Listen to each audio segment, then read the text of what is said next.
Children आज हम लोग न्यू टॉपिक स्टार्ट करेंगे, refraction through a rectangular glass slab. Okay, rectangular glass slab में आप लोगों को हम बताते हैं, एक रेक्टेंगुलर ग्लास स्लैब हम ड्रॉ करेंगे। उसके बाद उसके आगे उसमें हम लोग बनाते हैं किस तरीके से रिफ्रैक्शन होता है। क्लियर? रिफ्रैक्शन किस तरीके से हम दिखाएंगे। देखिए, एक रेक्टेंगल बना रहे हैं, रेक्टेंगल ग्लास स्लैब बनाया हमने। आज सभी लोग बनाइए मेरे साथ साथ, बना सकते हैं आप लोग को। ये हम बहुत कि आप मेरे साथ साथ भी नोट्स कंप्लीट कर सकते हैं, क्योंकि हम बहुत ज़्यादा भागते नहीं हैं जल्दी, है ना। तो अब हम लोग का सिलेबस भी कम हो गया है, तो हम लोग को इतना भागने की ज़रूरत भी नहीं है। हम लोग का आराम से सिलेबस कंप्लीट हो जाएगा। बस आप लोगों को आप लोगों की कोऑपरेट की ज़रूरत है। आप लोग थोड़ा सा हेल्प करिए और थोड़ा सा साथ में हमारे बनाते जाइए, हमारे हेल्प करिए। ठीक है, देखिए नाउ चिल्ड्रन, देखिए ये इसको बनाने की ज़रूरत भी नहीं थी वैसे भी। देखिए, पहले ये इंसिडेंट रे पहले ग्लास स्लैब पे आई। This is a point of incidence and this is a rarer medium, then rarest denser the bends towards the normal. तो ये नॉर्मल की तरफ आई। ठीक है चिल्ड्रन, ये हमने एक्स्ट्रा बना दिया डॉटेड लाइन, इनको हम इरेज कर देते हैं। ऐसा कुछ भी नहीं है, तो इरेज हम लोग कर सकते हैं। ओके, देखिए हमने इरेज करके, इसलिए हमने बनाया था कि शायद हमारी रे आ जाएगी। एनीवेज, देखिए तो हमने क्या किया कि incident ray it's bends towards the normal. अब क्या है कि रेयर से डेंसर में जब आते it bends towards the normal की तरफ आ गए। उसके बाद अगेन ये ग्लास स्लैब पे कंटिन्यू किया गया। फिर जब डेंसर से रेयरर में जाते हैं then it's away from the normal. Is that clear? और इस पीछे इस लाइन को अगर हम बढ़ाते हैं, एक सेकेंड, थोड़ा सा बता रहे हैं। इस तरीके से ये अवे फ्रॉम द नॉर्मल होता है कि जो पीछे जो लाइन आती है आपकी, वो उसकी क्या हो जाती है, पैरेलल हो जाती है। ठीक है, ये पैरेलल हो जाती है।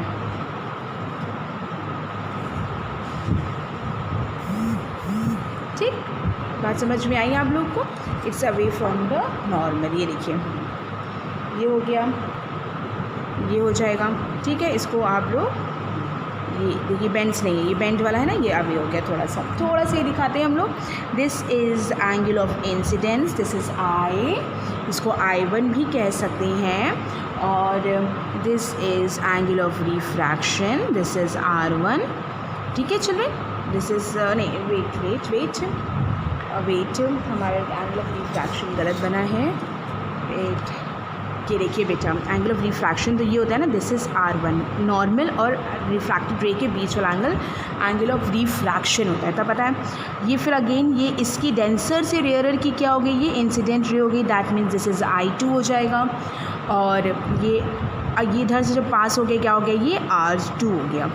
क्लियर? और ये हम लोगों ने कुछ नेमलिंग कर लिया है। This point will be O लिख लिया है, इस पॉइंट को O डैश कर लिया हमने। ठीक है, ये लैटरल इन्वर्जन यहाँ पे हम लोग लिख सकते हैं, दिस इज़ एयर, ये ग्लास है, ये अगेन एयर है। ये यहाँ लिख सकते हैं रेयरर मीडियम, ये रेयरर है। ठीक है, ये डेंसर है क्योंकि ग्लास स्लैब है ये। Again we go to the rarer medium. आवाज़ हमारी क्लियर आ रही होगी आप लोगों को। अब इसके बाद दिस इज़ नॉर्मल, इस नॉर्मल का नाम एन डैश ले लिया। इस नॉर्मल का नाम एम डैश ले लिया। क्लियर? अब हम एक चीज़ बताना चाहेंगे कि जब रेयरर से डेंसर में गए, it's bends towards the normal. जब डेंसर से रेयरर में गए, it's away from the normal. ठीक है, दिस इज़ I2। और इसके बाद चिल्ड्रन जब हम लोग करते हैं तो जो इनके बीच का जो ये डिफरेंस आता है, this is called the lateral displacement, इसको कहते हैं हम लोग। ठीक है, रेक्टेंगुलर इंसिडेंट रे को अगर पीछे की तरफ बढ़ाते हैं। और एक चीज़ और, this is called the incident रे। इंसिडेंट रे, ये वाली रे कौन सी होगी, रिफ्रैक्टेड रे। इंसिडेंट रे, इसको कहेंगे रिफ्रैक्टेड रे। ठीक है, रिफ्रैक्टेड रे। और जो ये रे आती है children, this is called the emergent ray. तो that means this angle is also called the angle of emergence. Is that clear? इसको एंगल ऑफ इमर्जेंस भी कहा जाता है। और ये इसको कहते हैं हम लोग angle of refraction. Angle of refraction, देख रहे हैं सब लोग, और ये हो गया angle of incident, angle of incident. इसमें एक चीज़ और हम बताना चाहेंगे आपको कि ये जो इमर्जेंट एंगल है इसको हम लोग कभी कभी एंगल ऑफ इमर्जेंस को ई से भी डिनोट करते हैं। क्लियर? तो ये चीज़ जो हमने बताया क्लास लैब में, ये इसी को ही आपकी थ्योरी के फॉर्म में आपकी बुक में लिखा गया, आप इसको रीड भी कर सकते हैं। बस हम एक डेफिनेशन आपको हम लिखवाना चाहेंगे कि क्लास लैब की वो उसकी लैटरल डिस्प्लेसमेंट की, तो लिखेंगे the perpendicular distance between the incident ray and the emergent ray of the rectangular glass slab is called the, देखिए perpendicular distance between this perpendicular distance, clear? This perpendicular distance means lateral displacement।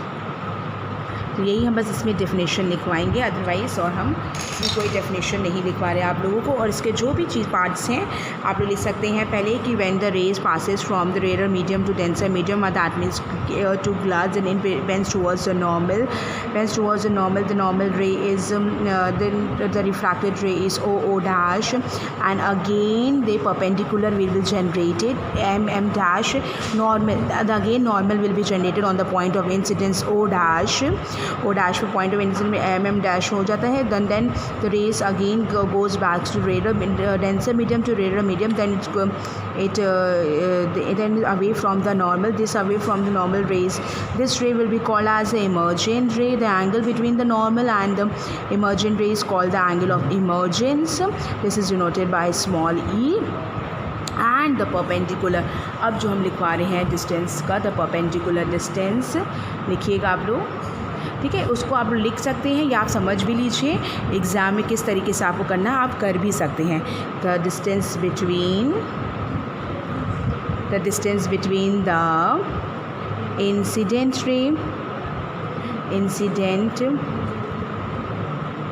रे the distance with the perpendicular, हम लिखना भूल गए, sorry children, the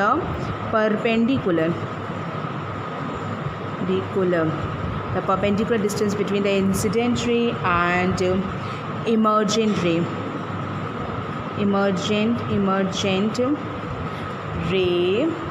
on a rectangular glass slab, rectangular glass slab is called as lateral displacement। Is that clear? तो ये आप लोग कर लीजिएगा। The perpendicular distance between the incident ray and the emergent ray on a rectangular glass slab is called the lateral displacement। तो ये आपको इतना आप लोगों को lateral displacement के बारे में हमने ये कंप्लीट करवाया, मतलब ये क्लास लैब के बारे में कराया है। Is that clear? I hope कि इतना क्लियर होगा। आगे देखिए अब next side heading is children the refractive index के बारे में हमने कल थोड़ा बहुत बताया था, लेकिन आज हम थोड़े डिटेल से बताएंगे। इसके पहले हेडिंग डाल के लिखिए the refractive index of medium to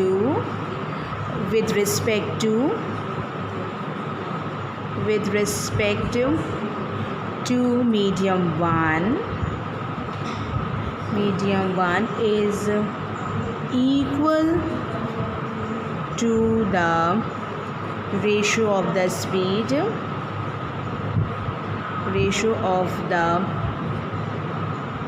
speed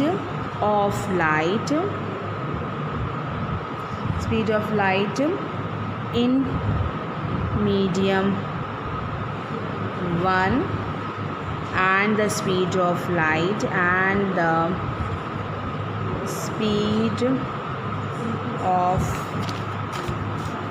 speed of light in medium 2। This is usually represented by, मैंने आपको बताया था कैसे represent this disruption class। Actually this stand is very a little bit disturbed। इसमें एक पार्ट है वो असल में खो गया है हमारा स्टैंड का, जिसकी वजह से ये थोड़ा सा डिस्टर्ब हो रहा है। ओके एनीवेज चलिए ठीक है देखते हैं। तो देखिए this is medium 2 with respect to medium 1, और उसको कहने के लिए this is usually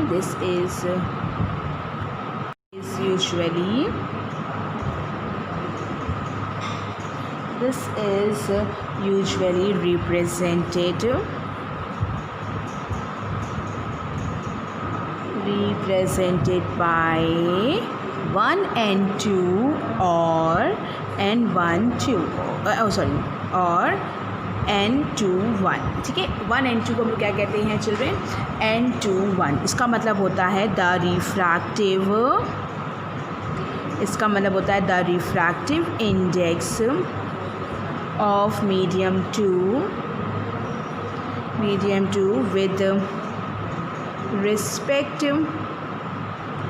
with respect to medium 1, that means 1 and 2 or n2 1 is equals to speed of light। इसका मतलब है इसका रेट डिफरेंस जो हम बताइए, डेफिनेशन बताइए, यही बताइए चिल्ड्रन। देखिए क्या बता रहे हैं हम, लिख रहे पहले speed of light in medium 1, that means v1, and the whole divided by speed of light in medium 2, that means v2, ठीक है। देखिएगा तो इसका मतलब क्या है, हमें क्या बोला, the refractive index of medium 2 with respect to medium 1 is equals to the refractive medium 2 with respect to medium 1। इसको 2 का मीडियम निकाल विद रिस्पेक्ट टू मीडियम 1 के कंपैरिजन में, ओके। तो इसलिए क्या बोला कि speed of light, the ratio of speed of light in medium with respect to the ratio of with speed of light medium 1 and medium 2 की जो स्पीड्स का रेशियो है, that is called the refractive index denoted by n12 या n1 n2, ठीक है। देखिए लिखा था refractive index of medium 2 with respect to medium 1 is equals to the ratio of the speed of light medium 1 and the speed of light of medium 2। This is usually represented by 1 n2 or n21। The refractive index of medium 2 with respect to medium 1 and 2 is equals to n2 1 is equals to speed of light in medium 1 v1 and medium 2 v2। Is that clear. अब आगे हम लोग पढ़ेंगे, देखिए next इसके आगे पढ़ेंगे, एक और हम लोग लिख सकते हैं the absolute refractive index of medium is equals, एक होता है the absolute refractive index of medium, the absolute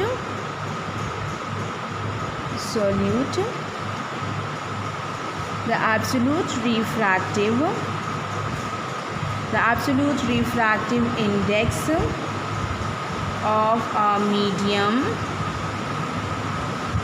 is equal to the ratio of the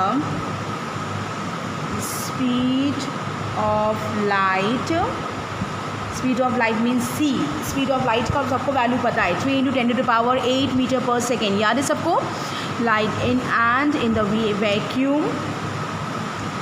vacuum और एयर भी कह सकते हैं इसको, and speed of light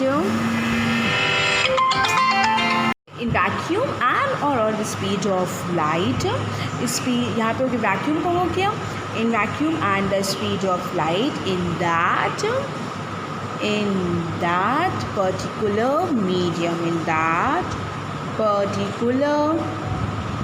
medium, ठीक है। तो the absolute refractive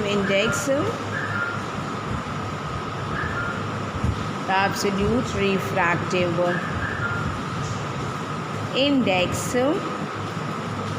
of a medium, देखिए क्या बनेंगे, इस फॉर्मूला क्या लिखेंगे, इसको मीडियम, इसको n लिखा हमने, is equals to speed of light in vacuum और एयर, जिसकी वैल्यू हम लोग जानते हैं कितनी होती है, 3 × 10⁸ speed of light in vacuum और एयर। इसमें आप लोग के कुछ न्यूमेरिकल्स भी हैं, आप लोग देख सकते हैं, ठीक है।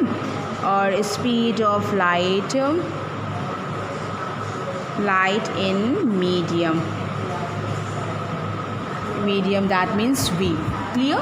तो ये आप लोग इसको कंप्लीट कर लीजिएगा।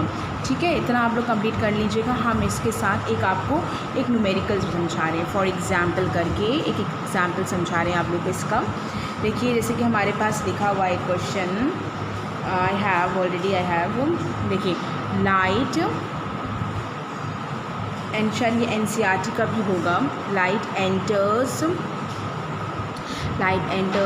From air from into glass of glass. देख रहे हैं आप लोग। तो इसके क्वेश्चन हम लोग बता रहे हैं कि glass having refractive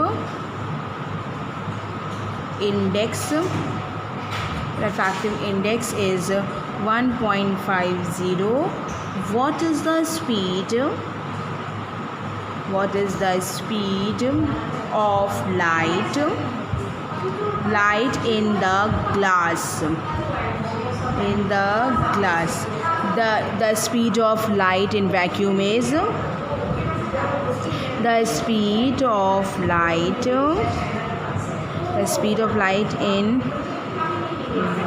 vacuum is 3 × 10⁸ मीटर/सेकेंड। Okay, देखिए बेटा रिफ्रैक्टिव इंडेक्स आपको जो दिया गया है, रिफ्रैक्टिव इंडेक्स आपको दिया गया है 1.50। What is the speed of light? Speed of light निकालनी है, speed of light in the glass. Speed of light in the glass आपकी क्वेश्चन मार्क है। Speed of light in vacuum आपको दिया गया है। Vacuum is equals to 3 × 10⁸ metre per second. तो आपको हमने जो एब्सोल्यूट वाला बताया चिल्ड्रेन, देखिए absolute n is equals to speed of light in vacuum और air is upon speed of light in medium. Is that clear? तो यहीं पे करना है कि refractive index is equals to speed of light